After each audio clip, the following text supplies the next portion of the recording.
నెల్లూరు జిల్లాలో వైసీపీ ప్రభుత్వం చేపట్టిన ఇళ్ల నిర్మాణాల్లో 120 కోట్ల మేర అవినీతి జరిగినట్లు నిర్ధారణ అయిందని గృహ నిర్మాణ శాఖ మంత్రి పార్థసారథి వెల్లడించారు. సర్వేపల్లి ఎమ్మెల్యే సోమిరెడ్డి చంద్రమోహన్ రెడ్డితో కలిసి వరిగొండ ఎస్టీ కాలనీలోని ఇళ్ల నిర్మాణాలను ఆయన పరిశీలించారు. లబ్దిదారులతో మాట్లాడి పూర్తి నాణ్యతతో పక్కా ఇళ్లు నిర్మిస్తామని చెప్పారు. అక్రమాలపై విచారణ జరిపి చట్టపరమైన చర్యలు తీసుకుంటామని మంత్రి హెచ్చరించారు.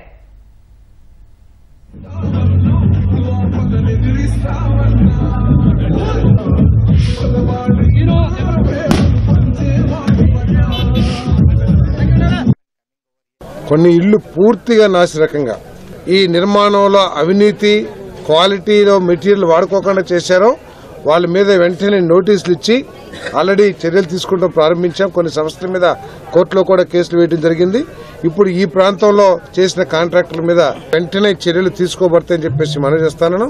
ఎక్కడైతే క్వాలిటీ లేదో అక్కడ ఫర్దర్ గా కన్స్ట్రక్షన్ చేస్తే మంచిది కాదని ఎక్కడైతే భావిస్తామో అక్కడ తప్పకోకుండా కాంట్రాక్టర్తో అవన్నీ తీపిచ్చేసి మళ్లీ పునర్నిర్మించేసే కార్యక్రమం కూడా చేస్తామని చెప్పేసి ఈ సందర్భంగా తెలియజేస్తాను.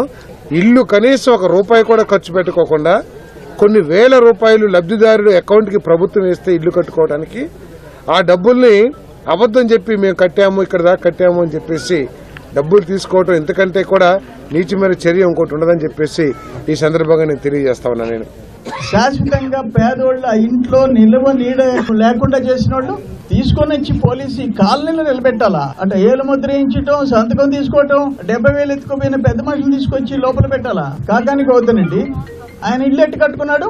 ఒక మరుగుదొడ్డి ₹1,00,000, చెయ్యి కడుక్కునే బేసిన్ ₹1,00,000 మొత్తం సింగపూర్ మలేషియా నుంచి తెచ్చుకున్నాడు. ఆయన 15 రోజులు నెల రోజులు ఆయన కుటుంబంతో కూడా పోయి సెలక్షన్ కి పోయినాడు ఆయన సింగపూర్కి.